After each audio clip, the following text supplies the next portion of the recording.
მარინა კანი მამასახლისი მაყურებელმა პირველად რუსთავიორზე ჯეობარში ნახა. თამამი და ახალი იდეებით ინსპირირებული მოგვიანებით ფოტოკამერით ხელში გამოჩნდა.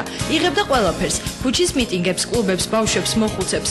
პროექტის სახლი ჩემი მთელი ცხოვრების გატაცებაა. ის ღრმა ბავშვობიდან იღებს სათავეს. მახსოვს, როდესაც მე და დედაჩემი პლეხანოვზე ვსეირნობდით. რატომღაც ძალიან მოსწონდა სხვების ფანჯრებში შეხედვა. როგორ უცნაურადაც არ უნდა ჟღერდეს, დავდიოდით და სხვის სახლებში ვიყურებოდით. სხვისი სახლების სიმყუდროვე გვაინტერესებდა. არ ვიცი ამას რა დავარქვა, ვინმეს პარანოიად შეიძლება ეგონოს. მოკლედ, მას შემდეგ ყოველთვის მაინტერესებს სხვისი სახლი როგორია. მინდა ყველგან შემეძლოს შესვლა. სხვის სახლში შეხედვის ხელოვნებას მარინა კანი მამასახლისის პორტფოლიოში ყველაზე საამაყო გვერდი მოჰყვა. ქველმოქმედება. გაიგეთ უფრო მეტი. სხვა შუადღის მთავარ როლში მარინა კანი მამასახლისი.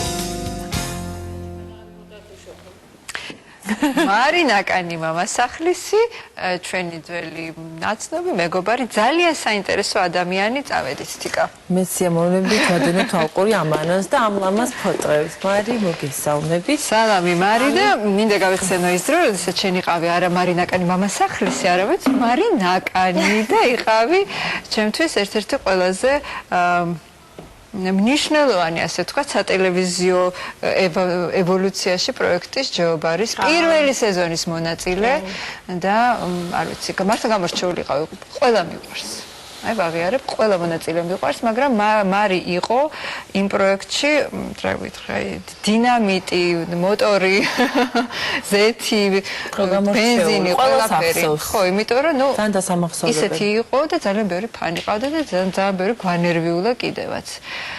და აი ფრაზა იყო ხა ანონში სხვის სახლებში შეხედვა მიყვარს. შენ თვითონ ხარ ისეთი ადამიანი, რომელმაც გარისკე აქ მოსვლა და შენ სახლში შეახედე მილიონობით მაყურებელი და არა მარტო შენ სახლში, არამედ შენ შინაგან სამყაროშიც და ეს გახასიათებს საერთოდ ღია ადამიანი ხარ? კი, ძალიან საკმაოდ. ანუ შენი ეს თავისებური ხასიათი, იმიტომ რომ ყველა ესეთი არ არის შენარი, არ ვიცი. ცხოვრებას მგონი რომ ყველაფერს ცდილობ რომ გამოსტაცო, ყველანაირი სიკეთე, რაღაც ყველა დრო მომენტი გამოიყენა ცხოვრებაში, რაღაცა წინ წაიწიო და რაღაცა შექმნა. აი ეს შეგრძნება თუ ეს თვისება მოდის რა საკიდან? როდის აღმოაჩინე შენ თავში რომ სხვანაირი არ ხარ? მე ვფიქრობ შენ სხვანაირი ხარ, ანუ გამოირჩევი ყველასგან.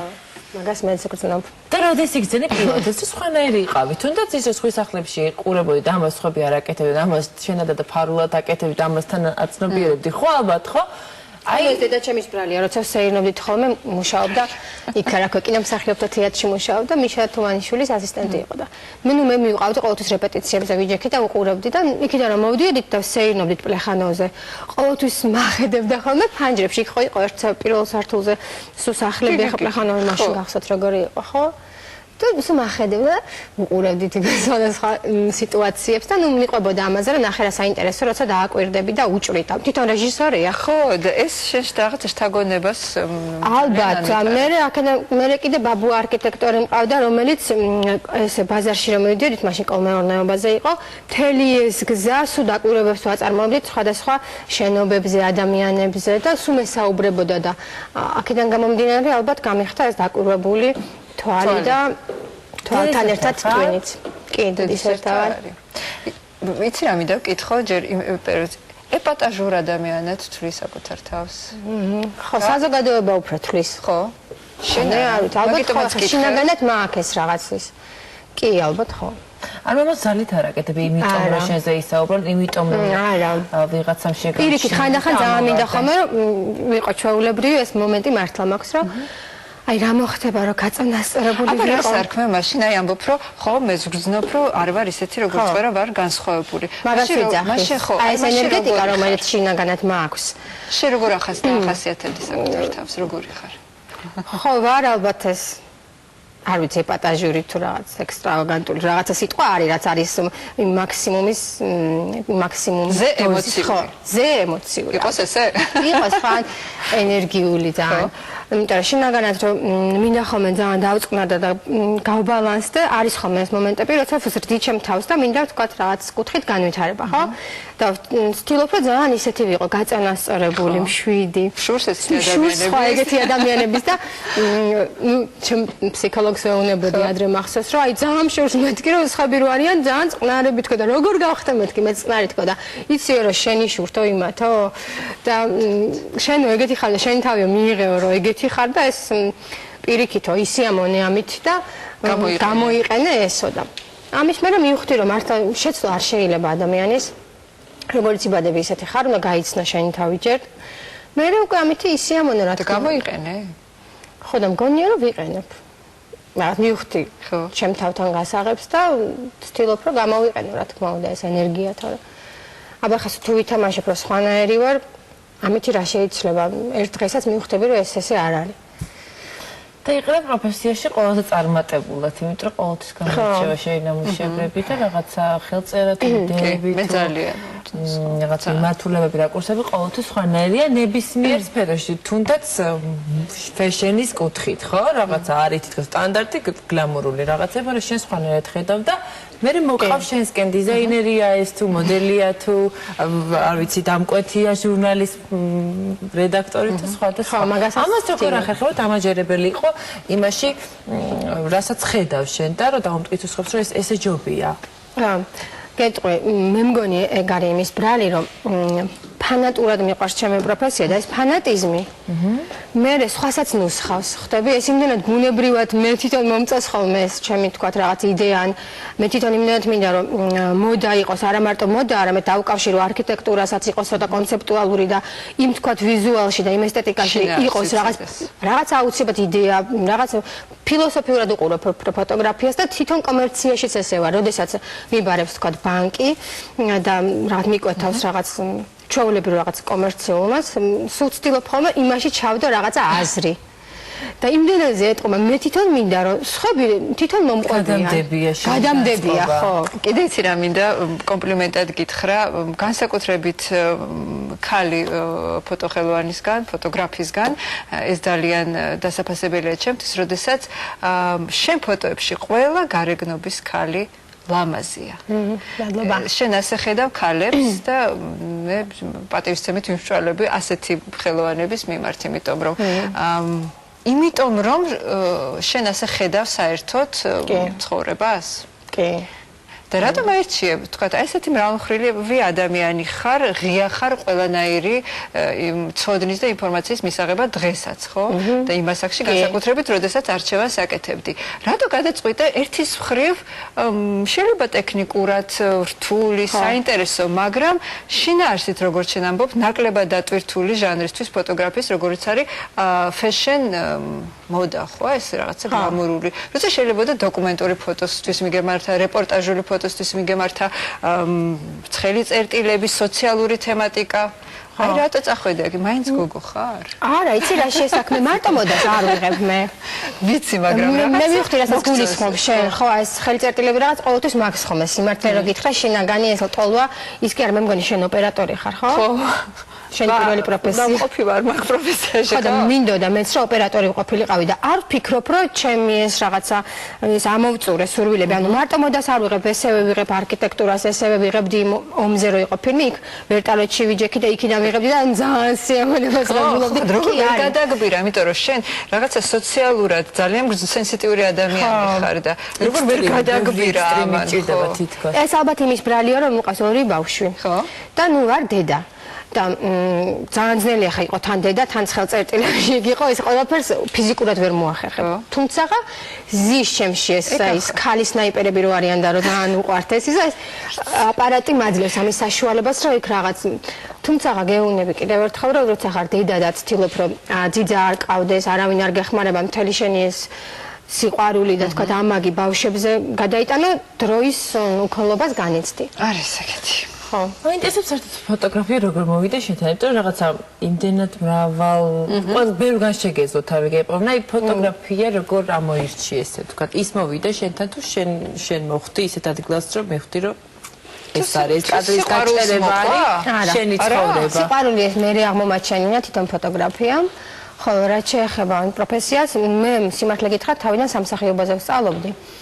ხო და ლექსებს წერდი და ხატავდი და ჩემი ერთი მეგობარი გულსუნა სიხარულიძე, ძალიან საინტერესო ადამიანი, რომელსაც ვანახეს ჩემი ლექსები და ნახატები, უბრალოდ ვანახე, გაუზიარე, მითხრა რომ შენო გაქვსო მონტაჟური აზროვნებაო. ხო და დავიბენი ეს მონტაჟური აზროვნება, ეს ტერმინი კი მომეწონა, მაგრამ ნუ ვერ მივხვდი რა შუაში იყო, ხო და ისე ხატავო და ისე წერ ლექსებს, რომ ძალიან კაი ფოტოგრაფი გამოხვალო და მაშინ საერთოდ არ იყო ფოტოგრაფია მოდაში და არც ჰქონდა შეღება, არა, ხო 11 წლის წინ.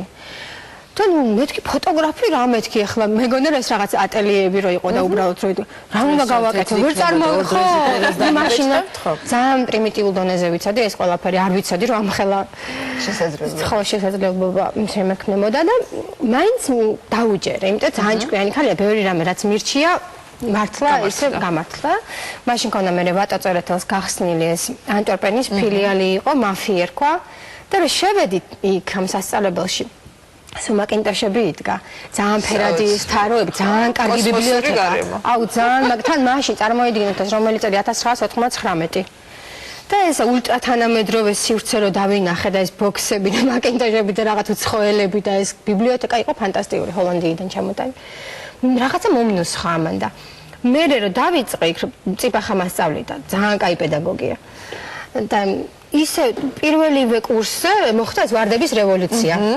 და ვარდების რევოლუციის დღეს დაგვავალეს, რომ აი თქვენ აპარატები გადით ახლა პირველი დღეა თქვენი მუშაობა. და სწორედ რა ჩემ თქვი, ეს რეპორტაჟული გადაღების სიამოვნება მაშინ მივიღე, რომ ავარდიეს ამხელა ხალხი და რომ ციგნები რომლებიც მათხოვრობენ. კი არ მათხოვრობდნენ. მაშინ გულშემატკივრობდნენ და მუშტები და მიდით და რაღაცა სხვა სიტუაცია დამხდა და ძალიან დამუხტა ამა და ავძერი რაღაც ავტობუსზე იქიდან ვიღებდი მახსოვს ეს ყველაფერი აი ძალიან ისე რა მძაფრად ნანუკა ჟორჟონიანი თავის რეპორტაჟი ქუჩაში ეს ძალიან კარგად მახსოვს და ფოტოები გამოვიდა საინტერესო და იმავე ღამეს გთხოვეს რომ დაბეჭდეთო ლაბორატორიაში მე თვითონ გავამჟღავნე მე თვითონ დავბეჭდი ამ ფურცლებს და ეს პროცესი ხო ძალიან საინტერესოა ძალიან იდუმალი ამ წითელ შუქზე და ხედავ შედებს, ну, ძალიან ახლოს არის რაღაც ჯადოსნურთან ეს ყველაფერი და ისე მოვიხიბლე, ისეთი ალქიმია მოხდა ჩვენ შორის მე და ფოტოგრაფია შორის ეს სამსახიობო საერთოდ მივატოვე. ანუ კარგა იმაზე ვიყავი, უფასო იმაზე ვსწავლობდი და ჩავაბარე და ყველაფერი, მაგრამ ესე მივატოვე, წამოვედი აქეთ. წამოხედი აქეთ და რაო, ფოტოგრაფია მაპოვნინა სიყვარულიო? ხო, და მე ისე მოხდა რომ აუცილებელი შეპროფესიაში იმასთან ერთად რომ შენ ფანატურად გიყვარს და თქვათ რაღაც კიდე არის იღბალი ხო აუცილებლად საჭირო ყველაფერში ხო და მეც ესე გამიმართვა პირველივე კურსიდან სულ რაღაც ისინი ვიპოვე ჩემი სამსახურები და აქედან გამომდინარე სხვადასხვა გადაღებებზე მუშაობდი და ერთ-ერთ გადაღებაზე ესე გავიცანი მეორე ნახევარი ფოტოგრაფი ასევე გიორგი მამასახლის, რომელთან ერთადაც დღემდე ერთად ვმუშაობთ უკვე, ერთად თანამშრომლობთ და ძალიან საინტერესოა ჩვენი ეს კოლაბორაცია, იმიტომ რომ ის მარტო მეუღლე არ არის. ის ასევე არის ჩემი პარტნიორი, კოლეგა და ძალიან საჭირო ყოფილა საერთოდ ფოტოგრაფისტვის კიდე მეორე ფოტოგრაფი, იმიტომ რომ როგონიათ რომ აი ეს თქვენ არ გონიათ, მაგრამ საერთოდ საზოგადოება თვლის ხოლმე რომ რა მოხდა ეს დაჩხაკუნება, ეგრე არ არის. ამას ჭირდება იმხელა ფიზიკური შრომა. ცალკე რო იცოდე ძალიან კარგად განათება, ცალკე რო სცენარი დაწერო, ცალკე რო კასტინგი გააკეთო. მე შენ ესეთი სადადგმო ფოტოგრაფის დიდოსტატი ხარ და დადგმული ფოტო კიდევ უფრო რთულია. ძალიან რთულია. და ესე იგი შენ ხარ ამ სტერეოტიპის წინააღმდეგი და დამგრევი, რომ ერთი და იგივე პროფესიის ცოლ-ქმარი ვერ აკაი ამბავი. მე პირადად ვფიქრობ, ორი მსახიობი, ორი ფოტოგრაფი, ორი ტელეწამყვანი, ვინც გინდა ვთქვათ, ორი რაღაცა, ანუ არ არის კარგი ჯობია, როდესაც განსხვავებული არის. არ არის ეგრე შენ შემთხვევაში. ჩემთვის ძალიან დიდი პირიქით ნუგეში და დამხმარე. იმიტომ ხარ ნაკანი ტირე მამასახლის. იმიტომ. ყველაფერი ძალიან მომხიბლავია შენს ესე ვთქვათ კარიერას გადავალე თვალყური, მაგრამ ამ ფოტოს თუ სხვა მარინაკანი მამასახლის ისა მოვაჩინე. სოციალურ ქსელის მეშვეობით რაღაცა თან იმ ბევრი საქმის პარალელურად ასაც შენ ასწრებ ორი შვილის დედობას და კარგ მეუღლეობას საოცარ საქველმოქმედო საქმიანობას ესე ვთქვათ მოკიდე ხელი და გარდა იმისა რომ უბრალოდ სურვილი გაქვს რომ ბევრ ადამიანს შეუმსუბუქო ცხოვრება ორგანიზების კუთხითაც ესე ვთქვათ სხვა ხალხის მოზიდვის და ამ საქმიანობაში ჩართვის კუთხითაც ძალიან წარმატებული აღმოჩნდა და აღმოგაჩნდა აქაც ძალიან ესეთი ნიჭი როგორ მოახერხა ეს იმიტომ რომ ბევრს უნდადეს მაგრამ არ გამოუვიდეს ხო რაღაცა ან ფიქრობდეს ხო ან რაღაცა ხო აი იდეი და რეალიზაცია როგორ არის იცი ну საერთოდ მე ყოველთვის მართლა ეს მეცოდებოდა ეს თქვათ ადამიანები და ვიყავი მათი მიმართ ზედმეტად აი ესე ვთქვათ ემოციური ну ალბათ ამ შინაგანიდან გამომდინარე და რეალიზაციაში ვერ მომყავდა ის სურვილები რაც თქვათ მინდოდა რომ დავხმარებოდი ამას ფინანსები ჭირდება ხო თქვათ თან უამრავი და მე ვარ ჩვეულებრივი კერძო ადამიანი არ მაქვს თქვათ რაღაც ორგანიზაცია მაგრამ ისე ფოტოგრაფია მიმიყვანა აქამდე როგორ რომ აღმოვაჩინე ჯერ ერთი ბავშვი რომელიც ქუჩაში იჯდა სულ ნახევრად შიშველი იყო და წვიმაში იჯდა და ჩემმა შუმა მითხრა რომ დედა არ ყავს ამ ბავშვს და ხო არის შეიძლება უპასუხო რომ ნუ ყავს ალბათ და ვიფიქრე რომ მოდი შევყვები ამ ბავშვს მართლა სად არის ამის დედა რეალურად რა ხდება გადმოვედი მანქანა და შევყევი და აღმოჩნდა რომ ამ დედას 5 შვილი ყავს ძალიან გაჭირებულია ну ძალიან იმოქმედა ჩემზე პირველი ერთი კვირა მე და ჩემი შვილი ჩავდიოდით თქვათ იმ ბავშვს ბანდით ვაჭმედით მაგრამ ხვდებოდი რომ ეს ყველაფერი არ ყოფნით ამათ და ეხლა ყოველ დღეს მე ხო ვერ ვივლი და ვიფიქრე გადავიღებ მეთქი ფოტოებს და სოციალურ ქსელში განვათავსებ. გადავიღე ფოტოები, რაღაც პატარა ტექსტი დავურთე, რასაც მე თვითონ ვფიქრობდი და ფაქტები და იმ ხელა გამოხმაურება მოყვა. მართლა ძალიან მოულოდნელი იყო ჩემთვის. აი იმ ხელა გამოხმაურება რა გავაკეთოთ ეს ხალხი ძალიან შეწუხდა და ეს Facebook-ი არ ყოფილა მარტო გართობის და დათვალიერების ძალიან ბევრი საქმე კეთდება ფიზიკურად, აი მართლა რეალურად ანუ და იმდენ ადამიანმა მომწერა და იმდენმა გამოხატა დახმარების სურვილი რომ მე თვითონ უკვე მე შევწუხდი ხო ხტები პასუხისგებლობა ავიღე ჩემ თავზე რომ მე ვარ ამ საქმის ავტორი იძულებულიც გავხდი და მოხარულიც სიხარულიც კი და რაღაც დავგეგმეთ თქვათ რომ მოდი შევიკრიბოთ ფული დავდო და იმდენი გაუკეთეთ ბოლოს ამ გოგოს რომ სახლიც გაურემონტეთ, დენიც გაუყანეთ, გაზი, ასე შემდეგ. გიოისა რომ ზურა ხიზანიშვილი დაეხმარა, დღემდე ეხმარება იმას რაღაც ხელფასი დაუნიშნა იმ 5 შვილს მოუაროს. იცი რა, კიდევ რო არ გაყოლთ, ჩვენ გვაქვს ვიდეო სწორედ. ეს იყო მეორე ოჯახზე ლაპარაკი. ხო, მეორე ოჯახი ნახოთ და დაუბრუნდეთ ჩემს შემდეგ ჩვენ საუბარს.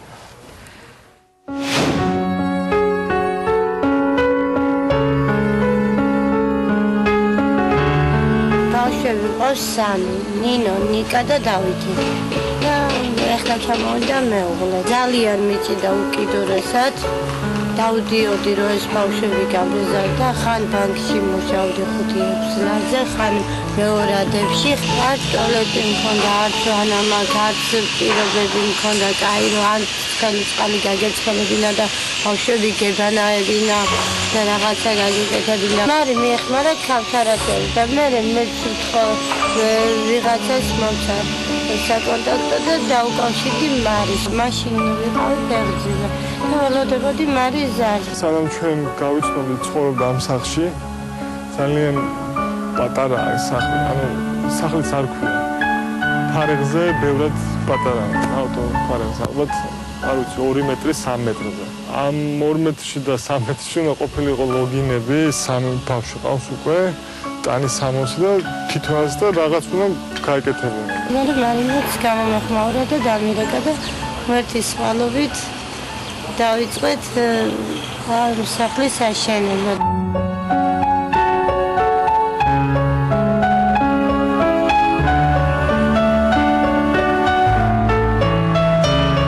ეს ამბავი რომ გავიგეთ, აქვე ვცხოვრობთ, აქ მეზობლად.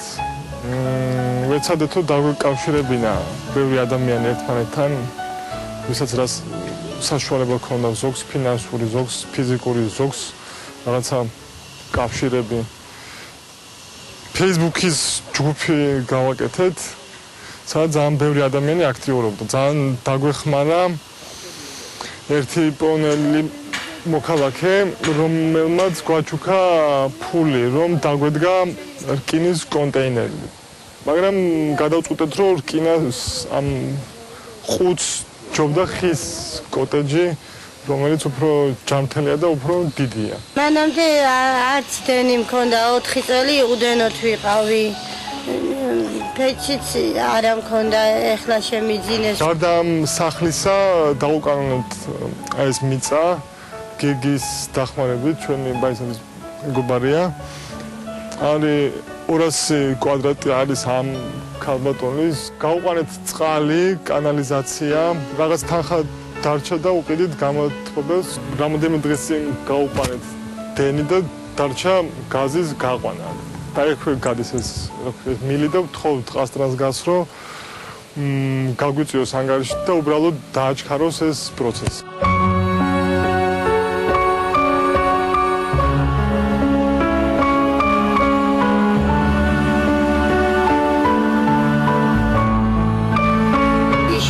ესეთი კეთილშობილი ადამიანები და ესეთი სიკეთით სამსი ადამიანები და ესეთ გაჭირვებული უკიდურეს გაჭირვებულებს ესე ეხმარებიან. ნათელი მაგალითი არის აი ყველასთვის რომ მთავარია იყოს მონდომება, იმიტომ რომ რაღაც არ არის რაღაც აუცილებელი რომ იყო ძალიან დიდარი კაცი ან ძალიან ძლიერი. უბრალოდ უნდა გინდოდეს და შენს მეგობრებსაც უნდა უნდოდეთ. ესეთი სიუჟეტი იყო და თან ვუყურებდი, თან იცი რაზე ვიფიქრე? არასდროს არ მექნა ესეთი რაღაცა, მაგრამ მინდა შენ გკითხო, ის კითხვა, რომელიც წინა ბლოგში დავსვით ჩვენ ყველამ და ცოტა დაუკმაყოფილებლობის გზნობა დამჩა მართალი რომ გითხრა. შენ ხარ ყველანაირ მავნე სტერეოტიპებისგან თავისუფალი ადამიანი. ჭკუაც მოგეკითხება, იმიტომ რომ პატივსცემ შენაირ ადამიანებს და ამიტომ შენი აზრიც მაინტერესებს ძალიან. რა ვუყოთ, რა საშუალია? მე მოდი ნუ ვილაპარაკოთ კონკრეტულად ტერმინების სტიგმაზე.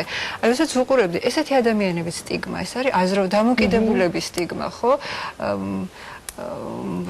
რა არის ამის ბრალი, რომ გაჩნდა ესეთი დამოკიდებულება და რა გავაკეთოთ? შენ მარტო აკეთებ, მაგრამ როგორ შეიძლება, რომ საზოგადოების რაც შეიძლება მეტი წარმომადგენელი ჩავრთოთ ამ გავანთავისუფლოთ, იმიტომ რომ მე მგონი ეს წვალობენ ესეთი ადამიანები, ხო? თვითონ როდესაც სტიგმა აქვთ რაღაცის მიმართ. საერთოდ მე მგონია ჩვენი პრობლემა არის წამოსული საბჭოთა კავშირის მერე. ანუ დაკონსერვებული ხალხი ვართ და ვერ გავიხსენოთ. მიუხედავად იმისა, რომ ვიზუალურად გავხდით თანამედროვეები, ვიცმევთ უფრო თანამედროვედ და ვთქვათ გაჩნდა ინტერნეტი და ასე შემდეგ, ცნობიერებაში და მენტალიტეტში თვითონ მშობლებს არავინ არ ასწავლა, რომ ბავშვს რაც შეიძლება მეტი სიყვარული აჩუქოს, ასწავლოს და სხვების მიმართაც ისინი გახადონ ჰუმანურები. ანუ ჩვენ დღევანდელ თაობის ბავშვებს აქვთ iPad-ები, iPhone-ები, ყველაფერი აქვთ და ძალიან კმაყოფილები არიან მშობლები, რომ მისი შვილი დაკმაყოფილებულია, მაგრამ თავარი არ არის რა. ეს სიყვარული და გახსნილობა და რაც შეიძლება მეტი სითბოს გაშვება და არ არის თქვათ პრობლემა რომ გახვიდე ქუჩაში უცხოეთში და ვიღაცამ გითხრას რომ როგორ მომწოხა რა მაგარი საროჭკო და ის არ გიცნობდეს შენ და ეგ იგივე რომ თბილისში მოხდეს იტყვიან აუცილებლად გიჟიაო რა ან ძალიან ხშირად არის ჩვენ საზოგადოებაში რას მიყურებ არ გაგიგია ეგეთი რაღაცა ვიღაცას მაგრამ ყურების პრობლემაც არის ყველაფრის პრობლემაა თბილისში და საქართველოში ზოგადად ალბათ ხო და ეგ მინდოდა მე რაღაცა სიყვარული არის მთავარი პრობლემა. ვასწავლოთ ბავშვობიდან ვასწავლოთ ბავშვებს სიყვარული, მაგრამ ამოუწურავი ადამიანი ხარ, მე ჯერ კიდევ 2004 წელს საკუთარ თავზე გამოვცადე ეს, ჯეობარს გულისხმობ. რა ვიცი, ციკა. მოგწლებია, მარის ესე თქვა, ცხოვრებას ვადენებ თვალყურს, ასე მეტნაკლებად და სულ სხვადასხვანაირია და სულ რაღაც სიახლეებს ეძებს და პოულობს კიდევაც, მე დარწმუნებული რომ ეს გაგრძელდება კიდევაც იმდენად მრავალფეროვანი ხარ. ძალიან მწუხარ უნდა დაგემშვიდობოთ ჩვენი დროც ისეთია, ყოველთვის შეზღუდულია და ამჯერადაც ასე აღმოჩნდა, თუმცა ძალიან მიხარია დღეს ჩვენი სტუმარი იყო და მეტნაკლებად მაყურებელსაც გავაცანით, როგორი საინტერესო ადამიანია. არა მარტო კარგი ხელოვანი, არამედ ძალიან კარგი ადამიანიც. გავდივართ რეკლამაზე და ბრუნდებით საინტერესო განსხვავებული მეთახედებით.